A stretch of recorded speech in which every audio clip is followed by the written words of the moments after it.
ஒரு பக்கம் நாம் தமிழர் கட்சி எங்கள் பூமியை காப்பாற்றுங்கள் என்று போராட்டங்களை ஆர்ப்பாட்டங்களை எடுத்துக்கொண்டிருக்கு. கன்னியாகுமரியா மலைகளை வெட்டாதீங்க, தஞ்சையா மணல் குவாரி நடத்தாதீங்க, காவிரி நதிநீரை மீட்டுக் கொடுங்க என்றெல்லாம் ஒவ்வொரு மாவட்டங்களில் என்னென்ன வளம் சார்ந்த நிலம் சார்ந்த பிரச்சனைகள் இருக்கோ போராடி கொண்டிருக்கு. இன்னொரு பக்கம் திமுக முருக பெருவிழா எடுத்துக்கொண்டிருக்கிறாங்க. நம்ம சின்ன பிள்ளையில ஒரு முருகன் பார்த்திருப்போம், ரொம்ப அழகா இருப்பாரு. ஆனா அவரை பார்த்தா நம்ம முருகன் மாதிரி இருக்க மாட்டார், எங்க வெளிநாட்டுல இருந்து இறக்குமதி பண்ண முருகன் மாதிரி இருப்பார்.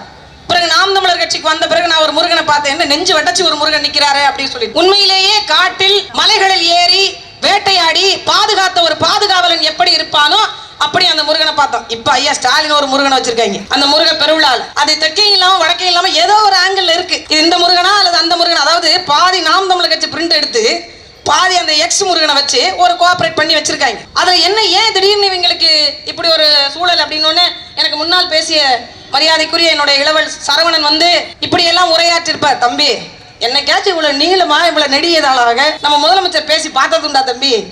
எழுதி வச்சு படிச்சாலுமே அவரால் அவ்வளவு நீளமாலாம் பேச மூச்சு வாங்கும். அவ்வளவு நீளமா அவ்வளவு அடுக்குமுறைகள்லாம் பேச முடியாது. என்ன காரணம்னா எதுக்கு இந்த முருக பெருவிழா? இவர்கள் தான் பகுத்தறிவு கூட்டம் என்றார்கள், இவர்கள் தான் கடவுள் மறுப்பு பேசினார்கள், இவங்க தான் பிள்ளையார் சிலை செஞ்சு கொண்டு வந்து நடுத்தரில் போட்டு உடைச்சாங்க, இவர்கள் தான் அவருடைய வாரிசு என்கிறார்கள். எதற்காக இந்த விழா நடத்துறாங்க?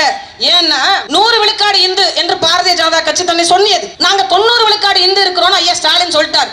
அதை நிறைவேற்றுகின்ற விதமாக அந்த பஞ்சாமிர்த கம்பெனியோட ஏதோ கான்ட்ராக்ட் பேசிவிட்டு வந்த 2000 பேருக்கு பஞ்சாமிர்தம் தரேன்னு சொன்னாங்கல்ல, அவங்கள்ட்ட ஏதோ கான்ட்ராக்ட் பேசிட்டு அந்த தீபம் விளக்கெண்ணையோட ஒரு கான்ட்ராக்ட் பேசிட்டு மொத்தமாக எல்லாம் கான்ட்ராக்ட் தான் முருகனுக்கே முடிச்சு விட்டாங்க. நாங்க என்ன சொல்றோம், அப்படியே தஞ்சாவூருக்கு வாங்க, முருக பெருவிழா எடுத்த மாதிரி இங்க பெருவுடையார் பெருவிழா ஒன்று எடுத்து விட்டு போங்களேன், அப்படியே டைரக்டா போயிட்டு சிவனை தரிசனம் பண்ணிட்டு ரிட்டர்ன் வந்துருங்க.